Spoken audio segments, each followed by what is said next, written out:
Value zone hyper mart Nandamuri Balakrishna గారిచే November 28న నాచారంలో గొప్ప ప్రారంభం.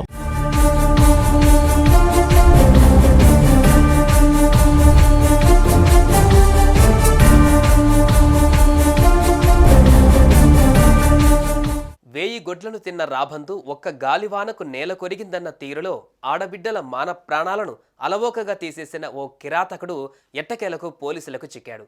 పోలియో వ్యాధి బారిన పడి నడవలేక నడిచే ఇతన్ని చూసి ఎవరైనా ఇతను సీరియల్ కిల్లర్ అనుకుంటారా? అనుకోరు. కాబట్టే అరాచకాలను అవలీలగా చేశాడు. పాపం పండి పట్టుబడిపోయాడు. ఇంతకీ ఎవరితను, ఎక్కడివాడు?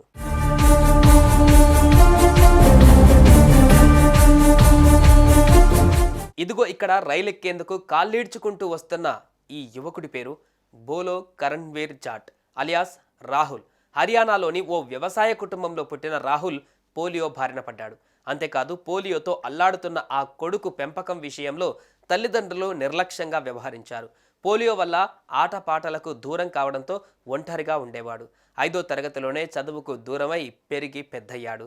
ఒక మానసిక రోగిలాగా మారిపోయాడు. ఓ లారీ క్లీనర్ అయ్యాడు. డ్రైవింగ్ నేర్చుకున్న పోలియో సాకుతో అతనికి డ్రైవర్ ఉద్యోగం దొరకలేదు. దీంతో మరింత కుంగిపోయాడు. ఓ డాబా హోటల్లో క్లీనర్గా చేరాడు. అదే సమయంలో అక్కడ నిలిపిన లారీలో నుంచి చిన్న వస్తువులు దొంగతనం చేయడం మరిగాడు. అలా అనుకోకుండా దొంగగా మారిపోయాడు. పోలీసులకు పట్టుబడి రాజస్థాన్ జోధ్పూర్ జైలుకు వెళ్ళాడు. కుటుంబ సభ్యుల సాయంతో బెయిల్ మీద బయటకు వచ్చాడు. అలా రావడంతో అతని జీవితం మరో భయంకరమైన మలుపు తిరిగింది.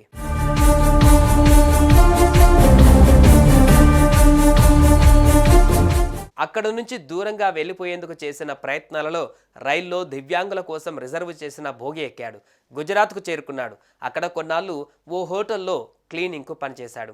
అక్కడ మానేసి మళ్ళీ రైలెక్కి వేరే చోటకి ప్రయాణం చేసే సమయంలో అక్టోబర్ 17న ఓ ఘటన జరిగింది. బోగిలో బీడీ తాగొద్దు అంటూ ఓ ప్రయాణికుడు అబ్జెక్షన్ చేయడంతో బోగిలో ఇద్దరే ఉండడాన్ని అవకాశంగా తీసుకొని క్షణం ఆలస్యం చేయకుండా అతని మీద దాడి చేసి గొంతు నిలిమి చంపేశాడు. అతని దగ్గరున్న సొమ్ము దోచుకొని రైలు దిగేశాడు.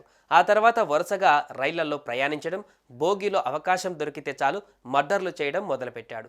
ఔరా స్టేషన్లో ఓ వ్యక్తి గొంతు కోసి చంపేశాడు. పూణే కన్యాకుమారి ఎక్స్ప్రెస్లో ఓ మహిళ మీద అత్యాచారం జరిపి చంపేశాడు.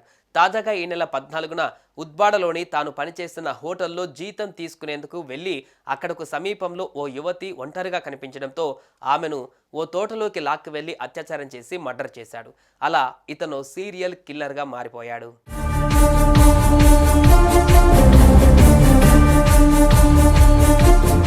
ఉద్వాడలో ఈ హత్య మీద పోలీస్ కేసు నమోదైంది. పోలీసులకు ఘటనా స్థలంలో ఓ బ్యాగ్ దొరికింది. దీని ఆధారంగా దర్యాప్తు ప్రారంభించిన పోలీసులు అతని కదలికలు లీలగా గుర్తించారు. వివిధ రైల్వే స్టేషన్లలో 2500 సీసీ ఫుటేజీలను సేకరించారు. మొత్తానికి అతని రూపురేఖలు పసిగట్టి వేట ప్రారంభించారు. ఇటు రాహుల్ ఆ మహిళ హత్య తర్వాత ఉద్వాడ నుంచి రైల్లో మచిలీపట్నం చేరుకున్నాడు. షిర్డీ వెళ్ళాడు. ఆ తర్వాత బాంద్రాకు చేరుకున్నాడు. అక్కడి నుంచి మళ్ళీ సికింద్రాబాద్ చేరుకున్నాడు. సికింద్రాబాద్లో రైలు దిగిన రాహుల్ మంగళూరు ఎక్స్ప్రెస్లోని ఓ బోగిలో ఓ మహిళ ఒంటరిగా ఉండడం గమనించాడు. బోగిలోకి దూరిన రాహుల్ ఆమె గొంతు నులిమి చంపేసి ఆమె దగ్గరున్న నగదును సెల్ ఫోన్ తీసుకుని బాంద్రా భుజ్ ఎక్స్ప్రెస్ ఎక్కేశాడు. గుజరాత్లోని వాపీ చేరుకున్నాడు.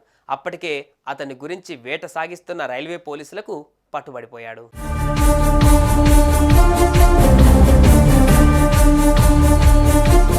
పోలీసుల విచారణలో అతను చేసిన హత్యలు, అత్యాచారాలు, దోపిడీల గురించి పూర్తిగా బయటపడింది.